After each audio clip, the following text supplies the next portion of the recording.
David Whitmer was born near Harrisburg, Pennsylvania on January 7, 1805, the fourth of Peter and Mary Whitmer's 9 children. In 1809, his family moved to a large farm in Fayette, New York. He served as a sergeant in the Seneca Grenadiers militia in 1825. David learned of Joseph Smith's visions and the gold plates in 1828 on a business trip to Palmyra. He talked about them with his friend Oliver Cowdery, who knew the Smith family and believed there must be some truth to the matter. They wrote letters to each other, and Oliver believed it was the will of heaven that he should help with the translation of the plates. He became Joseph's scribe in Pennsylvania and sent a few lines of the translation to David, assuring him that Joseph had a record of people who inhabited this continent. David showed this to his family, and Oliver asked if they could stay with the Whitmers and complete the translation of the Book of Mormon, away from the constant threat of mobs.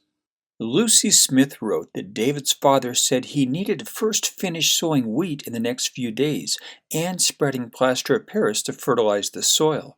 It was agreed that David should not go for Joseph and Oliver unless he got a witness from God that it was very necessary.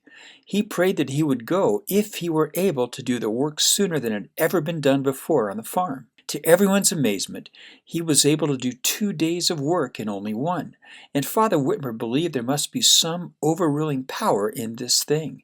He then told David to finish his work and bring up the man with his scribe. Joseph saw in a vision that David would be coming, and he and Oliver met him at the edge of town. David said that on their journey to Fayette, they met a very pleasant, nice-looking old man that appeared beside their wagon. He said, "Good morning, it is very warm." And when they invited him to ride with them, he said, "No, I'm going to Cumorah," and then disappeared. David said this was the messenger who had the plates, who had taken them from Joseph just prior from our starting from Harmony. They arrived at the Whitmer farm on June 1, 1829, began the translation, and taught the family about the restored gospel. The Whitmers became zealous friends and assistants in the work, anxious to know their respective duties. The prophet received a revelation for David in section 14, telling him he would be called to assist and stand as a witness of the things you shall both hear and see.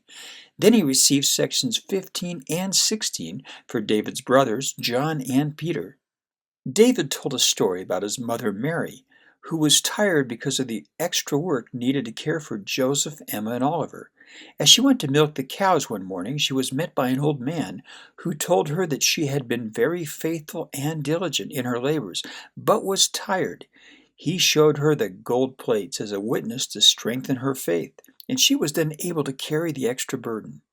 With the support of the Whitmer family, Joseph and Oliver were able to finish the translation of the Book of Mormon 1 month later. David was baptized in June and became one of the 3 witnesses of the plates along with Oliver Cowdery and Martin Harris.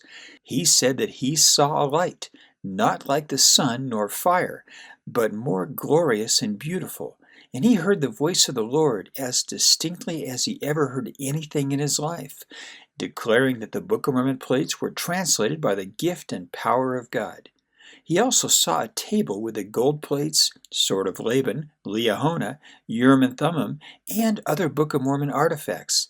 The witnesses signed a statement declaring their testimony of the Book of Mormon that has been published now in each edition. David was one of the original 6 members of the church when it was organized on April 6, 1830. He was ordained an elder in June, and then a high priest by Oliver on October 5, 1831. He and Joseph Smith were some of the church's earliest missionaries. In 1831, David married Julia Ann Jolly, and they moved to Kirtland, Ohio. In 1832, he moved with his extended family to Jackson County, Missouri, set apart by Joseph Smith as a gathering place for the saints and center place of the city of Zion in New Jerusalem.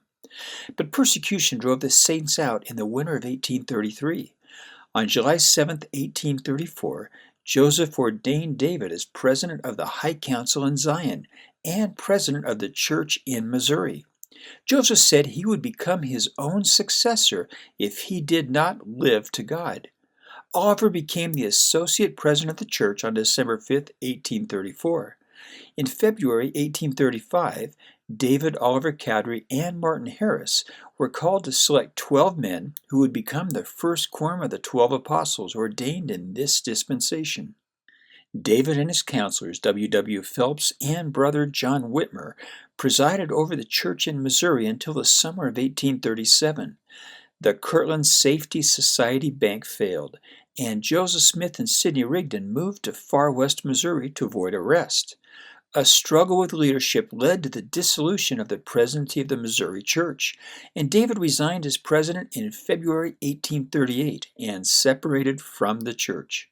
David was excommunicated in April 1838 for breaking the word of wisdom, neglecting his leadership duties, meeting with Kirtland apostates, and talking against the prophet.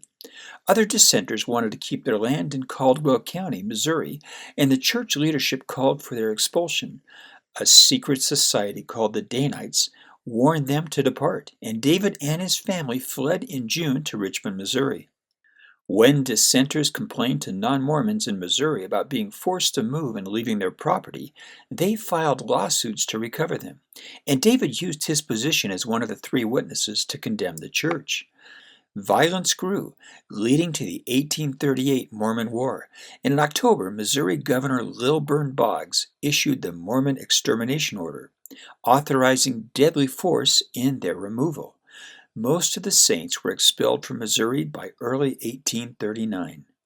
After Joseph Smith was killed in 1844, there was a leadership struggle within the church, and Brigham Young, Sidney Rigdon, and James Strang each claimed to be Joseph's successor. Remembering David's 1834 ordination by the prophet to be his successor, several excommunicated saints formed the Whitmerite Church of Christ in 1847, with David as the head. But he did not join the body of the church, and it quickly dissolved. David began receiving letters from Oliver Cowdery, who attended the Canesville Tabernacle meeting in 1847, where Brigham Young was sustained as the new church president.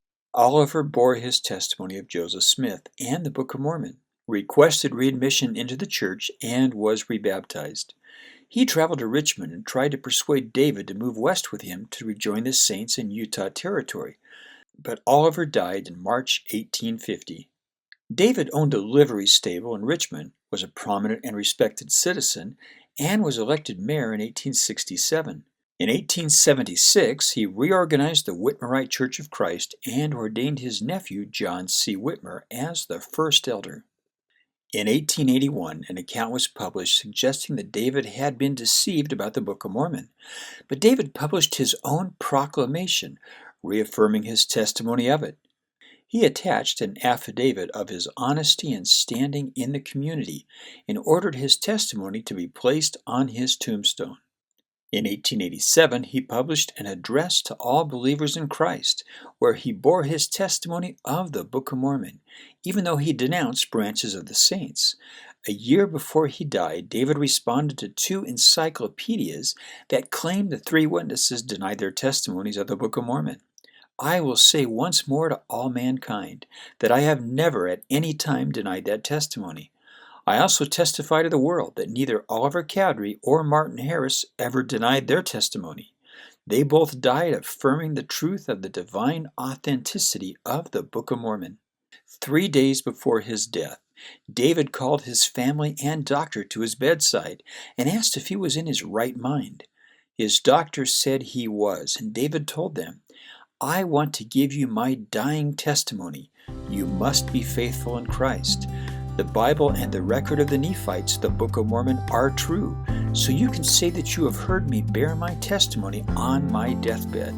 As the last survivor of the 3 witnesses, he was interviewed 71 times over 50 years and never denied his testimony of the Book of Mormon. David died on January 25, 1888 in Richmond, Missouri. And this is a brief history of David Whitmer. Look for hidden images located in the video. You can support Ponderfun by visiting our Etsy site and Facebook page to find overviews, activity puzzles, and more fun things to do. Please like and share these videos with anyone you think might enjoy them. And please subscribe to this Ponderfun YouTube channel. Thanks for watching, and find some time this week to ponder.